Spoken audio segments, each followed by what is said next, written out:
একটু ভাবুন তো, আজ সকালে নাস্তায় যা খেয়েছেন সেই খাবার কি আপনার শরীরে শক্তি যোগাচ্ছে, নাকি আপনাকে ধীরে ধীরে ঠেলে দিচ্ছে মৃত্যুর দিকে? আমরা এক অদ্ভুত দেশে বসবাস করছি, যেখানে সকালের সতেজ মনে করা এক গ্লাস দুধ থেকে শুরু করে রাতের ঘুমের আগ পর্যন্ত খাওয়া ঔষধ সবকিছুতে মিশে আছে ভেজাল। আমরা টাকা দিয়ে খাবার কিনছি না, কিনছি অসুস্থতা এবং হাসপাতালের টিকিট। আজ আমরা কথা বলবো আমাদের দেশের সেই চিরচেনা খাদ্যে ভেজাল নিয়ে। একটা শিশু পৃথিবীতে আসার পর তার প্রথম খাবার হয় মায়ের দুধ, আর তার বিকল্প হিসেবে আমরা বাজার থেকে কিনি সেই গুঁড়ো দুধ।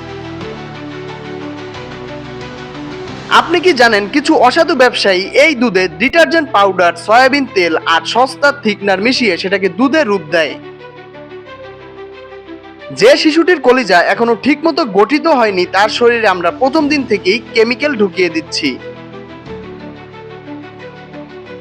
শিশুটা একটু বড় হলো, বায়না ধরলো চিপস আর চকলেটের। আপনি আদর করে তাকে প্যাকেটজাত একটা খাবার কিনে দিচ্ছেন, অথচ সেই চিপসের লোভনীয় স্বাদের আড়ালে মেশানো থাকে অতিমাত্রা টেস্টিং সল্ট এবং সিনথেটিক কালার। এগুলো বাচ্চার কিডনি বিকল করে দিচ্ছে এবং মেধা কমিয়ে দিচ্ছে। আমরা আমাদের ভবিষ্যৎ প্রজন্মকে নিজ হাতে অসুস্থ করে দিচ্ছি শুধুমাত্র নিজেদের অসাবধানতার কারণে। এবার চলুন ফলের বাজারে। রাস্তার ধারে সাজিয়ে রাখা লাল টকটকে আপেল, হলুদ আম আর ডাগর ডাগর লিচু দেখে কার না জিভে জল আসে। কিন্তু এই উজ্জ্বল রঙের আড়ালে লুকিয়ে আছে কার্বাইড আর ফরমালিন। আমগুলো গাছে পাকেনি, বরং কেমিক্যাল দিয়ে জোর করে পাকানো হয়েছে। এমনকি কলার কাঁদিগুলোতেও বিষাক্ত স্প্রে করা হয় যাতে সেগুলো নষ্ট না হয়। একটা বীভৎস উদাহরণ দেই। প্রচন্ড গরমে আপনি তৃষ্ণা মেটাতে বাজার থেকে একটা বড়, ভারী এবং সতেজ তরমুজ কিনে আনলেন। ভাবলেন পরিবারের সবাই মিলে ঠান্ডা তরমুজ খাবেন, কিন্তু সেই তরমুজ কাটার পর দেখলেন ভিতরটা অস্বাভাবিক লাল। আসলে সেটা প্রাকৃতিকভাবে লাল নয়। সিরিঞ্জ দিয়ে ক্ষতিকারক লাল রং আর মিষ্টি করার জন্য স্যাকারিন মেশানো পানি তরমুজের ভিতরে পুশ করা হয়েছে। আপনি তরমুজ খাচ্ছেন না, আপনি সরাসরি বিষের ইনজেকশন আপনার পাকস্থলীতে নিচ্ছেন। রান্নাঘরের অপরিহার্য উপাদান হলো ডাল, চাল এবং মশলা। চালের বাজারে গিয়ে দেখবেন বস্তার পর বস্তা চাল ঝকঝক করছে, কারণ চালগুলোকে মেশিনে পলিশ করে এর উপরের পুষ্টিগুণ ফেলে দেওয়া হয়েছে এবং মোম বা প্লাস্টিক জাতীয় কেমিক্যাল মাখানো হয়েছে যাতে চালগুলো পোকা না ধরে। ডাল চকচকে করতে ব্যবহার করা হচ্ছে বিষাক্ত রং, আর মশলার কথা তো বলাই বাহুল্য। হলুদ আর মরিচের গুঁড়ো, যা ছাড়া আমাদের বাঙালিদের একদিনও চলে না। ল্যাব টেস্টে দেখা গেছে মরিচের গুঁড়োতে ইটের ধুলো আর লাল কাপড়ের রং মেশানো হচ্ছে। হলুদে মেশানো হয় সস্তা কেমিক্যাল।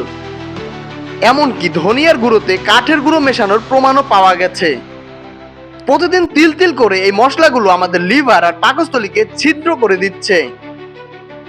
মাছ বাজারে গিয়ে আমরা যখন দেখি মাছের ফুলকা একদম লাল, তখন আমরা ভাবি এটা হয়তো খুব তাজা, কিন্তু আসলে ফরমালিন দিয়ে মাছের পচন রোধ করে রাখা হয়েছে দিনের পরে দিন। ফরমালিন এমন এক রাসায়নিক যা মৃতদেহ সংরক্ষণে ব্যবহার করা হয়, আর সেই ফরমালিন মেশানো মাছ আমরা তৃপ্তি করে খাচ্ছি।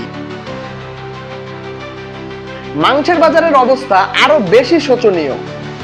মরা মুরগি বা অসুস্থ পশুর মাংস হরহামেশাই বাজারে ফ্রেশ বলে চালিয়ে দেওয়া হচ্ছে। খাসির মাংসের সাথে কুকুর এবং অন্যান্য অখাদ্য মাংস মিশিয়ে দেওয়া হচ্ছে, এমন খবরও ইদানিং শোনা যাচ্ছে।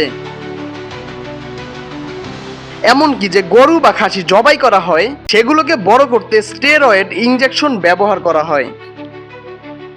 সেই মাংস যখন আমরা খাই তখন আমাদের হরমোন ব্যালেন্স নষ্ট হয়ে যায়, যা পরবর্তীতে ক্যান্সারের মতো বড় রোগের মূল কারণ হয়ে দাঁড়ায়।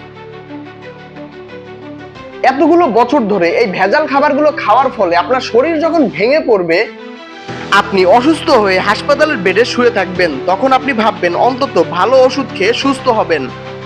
কিন্তু নিয়তির নিষ্ঠুর পরিহাস দেখুন, সেখানেও আপনি নিরাপদ নন। যে ওষুধের পাতা আপনি হাতে নিচ্ছেন তা হয়তো নামী কোম্পানির মোড়কে ঢাকা কোনো ভুয়া ল্যাবরেটরিতে তৈরি করা আটা আর রঙের মিশ্রণ মাত্র। জীবন রক্ষাকারী অ্যান্টিবায়োটিক কাজ করছে না, কারণ সেখানে আসল উপাদানই নেই। আর তার উপরে আছে মেয়াদের কারসাজি। 5 বছর আগের মেয়াদ শেষ হয়ে যাওয়া ঔষধের গায়ে নতুন স্টিকার লাগিয়ে বাজারে ছেড়ে দেওয়া হচ্ছে। আপনি ভাবছেন আপনি বাঁচার জন্য ঔষধ খাচ্ছেন, অথচ আপনি আসলে আপনার মৃত্যুর দিনটি এগিয়ে আনছেন।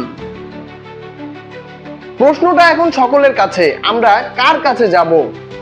প্রশাসন মাঝে মাঝে এই অসাধু ব্যবসায়ীদের ধরছে, জরিমানা করছে, আবার টাকার জোরে তারা জামিনে বেরও হয়ে যাচ্ছে। কিন্তু আমাদের বিবেক কি জাগবে না?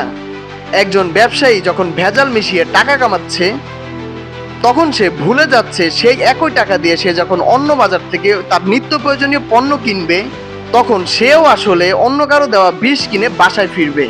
এভাবেই আমরা একে অপরকে বিষ খাওয়াচ্ছি। এই নীরব আত্মঘাতী খেলা বন্ধ হওয়া দরকার। আমাদের সকলের সচেতন হওয়া দরকার, খাবারের উৎস সম্পর্কে জানা দরকার এবং প্রতিবাদ করতে শেখা দরকার। আজ যদি আমরা না জাগি, তবে উন্নত বিশ্ব আরো উন্নত হবে, আর আমাদের ভবিষ্যৎ প্রজন্ম কোনো হাসপাতালের বারান্দায় ধুকে ধুকে মরবে। ভিডিওটা ভালো লাগলে শেয়ার করে অন্যদের সচেতন করুন। আপনার একটি শেয়ার হয়তো একটি পরিবারকে মরণ ফাঁদ থেকে বাঁচাতে পারে। আমার পরবর্তী ভিডিওগুলো দেখতে চাইলে ভিডিওটা লাইক করে চ্যানেলটা অবশ্যই সাবস্ক্রাইব করে রাখবেন।